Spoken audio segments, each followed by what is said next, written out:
But it's time now for Uncancelled, where some of the world's top commentators speak out on controversial issues without the fear of cancel culture sweeping the rest of the media.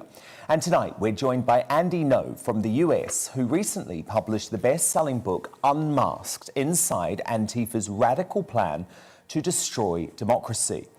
Now, Andy rose to prominence reporting on the shockingly violent clashes between the police and Antifa in Portland, Oregon, which seemed to go on for months on end. Many of you will have seen the viral footage of Andy being attacked in the streets in 2019 for simply doing his job as a journalist. In fact, he was attacked again just a couple of weeks ago. Now, I should be honest, Andy does divide opinion. The drummer for the band Mumford & Sons was recently forced to step back from the group simply for saying he had read Andy's book, believe it or not. Portland, where Andy is from, is a wealthy and notoriously left-leaning university town on the west coast of the USA, which some say has been taken hostage by left-wing radicals who are agitating to defund the police, with some even attempting to burn down public buildings such as the courthouse. Andy has been praised for bringing these crimes to national attention, international attention in fact, when many other media outlets turn their back. However, he also has many critics, with some accusing him of sensationalist reporting and 280-character tweets, sometimes lacking in context. It is claimed his tweets have empowered violent groups such as the Proud Boys, who have been branded a terror group. And he has also been accused of making comments about groups such as Muslims in the UK, which are inaccurate. His tweets have been called brave and fearless reporting on one side, and doxing and the facilitation of harassment on the other. Some say he has saved Portland from the jaws of left-wing violence. Others say he has provoked right-wing violence. So what does Andy has to say? Well, he joins us now. Andy, so much to tackle with you. Thank you for being here. First, can you just explain for viewers in the UK who may not be aware exactly what Antifa is? So back in 2016, I was a student journalist at Portland State University, and I was assigned to cover the mass protests and demonstrations in my home city of Portland, Oregon, which is in the Pacific Northwest of the United States. Tens of thousands of people took out to the streets across America to protest what they say was an illegitimate election result when Donald Trump was announced to be the winner. And Portland stood out above any other city in America in that we had 3 days of violent rioting. And that was the first time I came face to face with seeing groups of marauding people dressed head to toe in black, covered their face in black masks, and carrying melee weapons, smashing up property, breaking windows, and starting fires on the streets. And that violence continued for the next 4 years until today. Many viewers may be aware of Antifa because of their uniform. They go in groups, that's called the Black Bloc. If you listen to a lot of the mainstream press that's based in New York or DC, the papers of legacy will report that Antifa are anti-fascists who are fighting for equity, equality, and justice in America. But what I've seen with my own eyes and actually have exposed based on what they themselves say, they are anarchist communists who are actually fighting to overthrow the American government, which is why last year they exploited the national public response to the death of George Floyd by embedding themselves into mass demonstrations and turning protests into riots, playing a role in looting in many cities in America. In my home city, Portland, Oregon, we had more than 120 days of nightly violence. That's violence that happened every single day. So a few months ago, the British public got to see the violence in Bristol. That's what happened in my city every night, over and over and over, where large groups of organized rioters targeted police stations and even the U.S. federal courthouse. And so the idea is there would have been a lot of people who were legitimately marching and protesting peacefully as part of the Black Lives Matter movement. But your contention is that there is this hardcore group of Antifa protesters who are actually attempting to spark violence. And we maybe saw some of that in the London protests for BLM last year as well. That's right. So I spend my time between the UK and the US, and I saw that during some of these left-wing protests that happened earlier this year in London, you'll see people dressed head to toe in black. In one infamous photo, they held up a banner that said "Kill cops." So they incite violence and they carry out violence, and their whole modus operandi is deception. They want to make the public believe that they're not organized, that they don't exist, because actually, when you expose what they do and how organized they are, how they are connected by networks, they operate as cells, you'll see that this violence is coordinated through social media, through encrypted channels on Signal and Telegram, much like what ISIS and other extremist jihadist groups do. And even, you mentioned all the ways that are controversial by the left-wing press.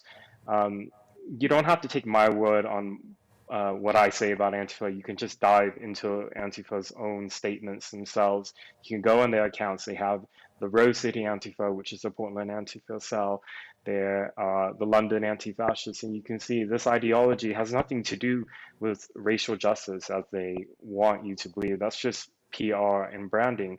These are violent extremists who want to overthrow our liberal democratic systems of government and institute what they say is utopia. And in their view, the utopia is a world without nation states, without government.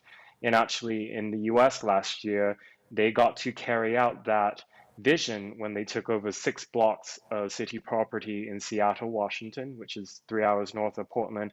I went there undercover to do reporting and observations, and it was truly shocking that in a major American city that these violent extremists could take over territory and actually create a hard border. They had signs up that said, "You are now leaving the USA." They had their own volunteer militias guarding these checkpoints with guns, and it led to multiple shootings, and 2 people were killed at the Seattle Autonomous Zone. So just look at what... And you have been physically attacked, you claim, by Antifa protesters, including just weeks ago. That's right. It's not actually just what I claim. In 2019, in the summer of 2019, that it was documented by other journalists who were recording and caught the attack on video. They kicked me and punched me. I was diagnosed with a brain hemorrhage. I was hospitalized. Wow. 2 years later, at the end of May, I was undercover again, and my cover was blown. They're very sophisticated and very organized, and they tackled me to the ground and punched me on my face and head, ripped the ligament in my knee. So I've had to flee Portland once again, and I cannot overstate how dangerous it is to cover the far left in America, because no matter what you do to expose them, either through what they say themselves or getting public records on their arrests and criminal charges, and also videos of them carrying out criminal acts, you get branded the person who is the propagandist or the liar or the agitator. So there's no incentive to cover this if you're a journalist. What happens is what happens to me. You get assaulted, you get demonized, and you get, in many cases, canceled. So what's driving you to continue reporting on them, Andy, if your safety is at threat, you're still going undercover? I mean, where does the passion come from to put yourself at that level of personal danger? So I think, unlike a lot of my peers who are around my age who work in media, I don't have the luxury to take freedom as just a given or liberty as just a given. My parents escaped communist tyranny of Vietnam. Both of them went through the prison camps of the communist regime after the fall of Saigon, and they found asylum and a home in the United States. And I cannot give in to the politics of tyranny that tell me you are not allowed to exercise your First Amendment rights to document things that are happening in the public. And it's, I think one solution to this problem that we have of where journalists have been cowed is for us to rise together in solidarity with one another I don't, to me, it's irrelevant what the individual politics of the journalists are on the street. No journalist, no member of the press should ever be intimidated, harassed, assaulted, or subjected to death threats for doing their job in the United States. No, of course they shouldn't. Of course they shouldn't. Tell me about what you discovered when you were in the UK. Because as you say, you've been spending quite a bit of time here. Were you looking into the Antifa movement here? How much has it taken hold? I have been researching the far left in the UK because last year you had some rioting on a smaller scale in response to the death of George Floyd, and what I was seeing were far left activists in your country importing narratives of from the far left in America and applying it in the UK context when it really didn't make sense. The BLM narrative of police brutality, or what they perceive to be racist police brutality, does not apply in the UK, and yet they forced that narrative through in the public and incited violence that was carried out and vandalism. Fortunately, I think the British public have less of a tolerance for widespread political violence, whereas the American public in urban metropolitan areas have been fed for years now this poison that America is an irredeemably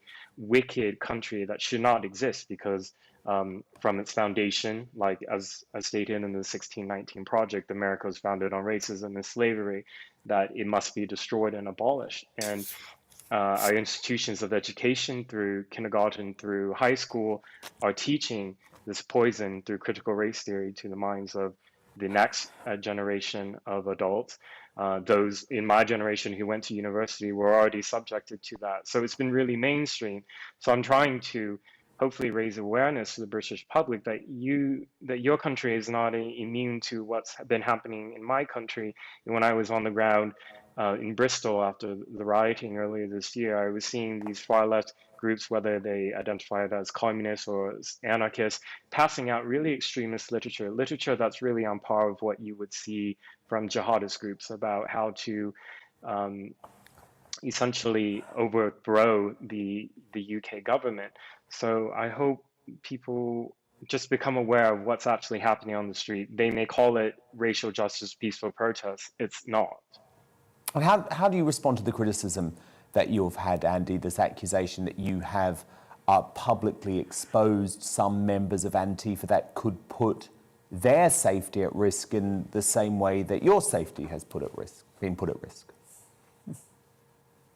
Well, my response is that as a journalist, if somebody meets the standard for arrest and is charged with some serious crime, an accusation, I think that the public should be aware of that. I don't accuse them of saying they're guilty. That is for the criminal justice system to determine. But in some cases, like in Portland, you have prosecutors who are politicians, they're elected, who have a revolving door. People are getting arrested and let out the same day to riot again within 24 hours and then having their charges dropped. I would say that it's, I have always been unequivocal in my condemnation of criminal acts, harassment, intimidation, violence. I've been through it. I know what it's like. I don't want anybody to be subjected to that. But I think if somebody is accused by the state and is charged with a crime, I think that is a public interest to know. So I stand by my decision to release these booking photos and also to go through their social media and to screenshot and document that in their own words, they identify with Antifa, because you will never, ever see that being reported in our papers of legacy. Well, Andy, you were a very brave man. Thank you so much for joining us today. And of course, Unmasked, Inside Antifa's radical plan to destroy democracy is available now. Andy, thank you so much for joining us on Uncancelled.